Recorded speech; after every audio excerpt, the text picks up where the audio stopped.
What did you see out of the defense to improve last week, and then what do you kind of need to build off going forward? I thought we just had a better game overall. All three levels, rushing coverage really working well together.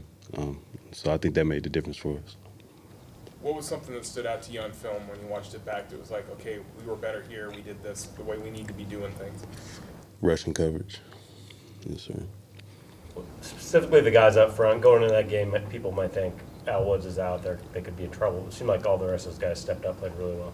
Yeah, D-line, they played freaking great.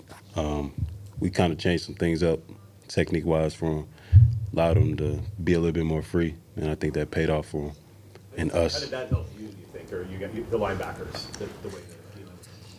It kind of doesn't help the linebackers when they start making too many plays. So we just kind of sit back there, but as long as they're making plays, man, and we winning games, I'm cool with that. You have more like gap responsibilities when they're doing what they were doing. No, there is no gap when they causing havoc up front. There is no gap. You know, they got guys on different levels. They getting in the backfield. You just got to play off of them if they miss the tackle. You know, and so that's what I mean. Does it change your responsibility with communication, or are they making that call amongst themselves, and you're taking care of the rest of the defense? What do you mean by that? Well, if they've got more freedom up front, are you communicating with them on on their decisions, or it's their call? No, it's just kind of how we're playing it. I don't want to say too much about like the technique, but it's not a call that we're calling. It's just kind of a technique that they're playing with. How much did you guys as a defense need that kind of performance, I guess, after just what had happened the previous couple of weeks? A lot. Yeah, a lot. Was that something that maybe you could see was coming, just in terms of defense coming together, or? Absolutely. I mean, shoot, all you could go was from up at that point. Just kind of embarrassing week after week, giving up yards, giving up points, and so I kind of knew it was coming. One thing about this group, you know, everybody stuck together. During the couple of weeks that we had a rush stretch, no pointing the finger. Everybody just honing in on the details, continuing trying to get better. And I thought the Cardinals game was a good momentum shift for us. So now we just got to rinse, repeat, and just stay consistent to that performance. What gives you confidence that you'll be able to do that? Because we got the guys to do it. Simple as that.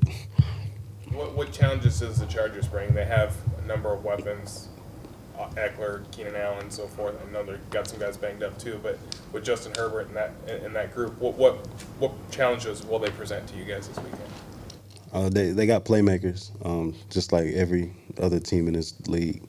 They got playmakers. They got a really good quarterback, good running back, receivers, and so we just got to execute our game plan, like what we got going this week. And so, like I said, just keep honing in on the details. Make sure we tackle well. You know, they got some guys that can get you out of space and make you miss some tackles. And so tackle well, execute the calls, and just play together. Knowing that Justin Herbert doesn't get sacked much, would that change kind of what you're trying to do to affect him in the quarterback, or in the pocket? For example, going after his arm instead of trying to bring him down in a full sack. Yeah. One thing our coaches always tell us, you know, go after that ball. Go after the ball first when you get to the quarterback. And so I expect our D-line, you know, outside linebackers, when they get to him, you know, go after the ball, cause some turnovers. With Eckler in particular, what makes him such a threat as a pass catcher and a runner? He's just a good, like, overall back. You know, he can, you know, he run the ball, and he's great at route running, catching the ball, and then when you get him out in space, he can make guys miss. His build, you know, he's like a little bowling ball, and so that's why I say you got to tackle well and get him down to the ground. Do you watch football like in your spare time, like for fun? Yeah, I watch, absolutely. Did you have a team you grew up a fan of? I was a Cowboys fan growing up. Did that fade when you got to the NFL? Yeah, it faded. Had to fade. I'm a Seahawks fan now. Is it easy to give up on your Cowboys like that? Yeah, man. I mean, the Seahawks brought me in, so wasn't no more Cowboys after that. Was your first start against them? It was. I got hurt the second play of the game, so that was bittersweet. Good. I might have one more, maybe. We were talking with Gino a little bit about how football players, and you're pretty quiet to keep to the cuff, but we're talking about what football players do off the field.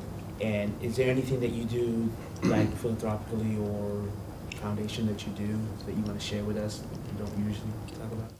Right now, I'm not doing anything. Or when I get home, just lay down, rest, watch a little film. But off season, I'm exploring, trying to figure out what it is, but I'm not worried about that right now. Appreciate you.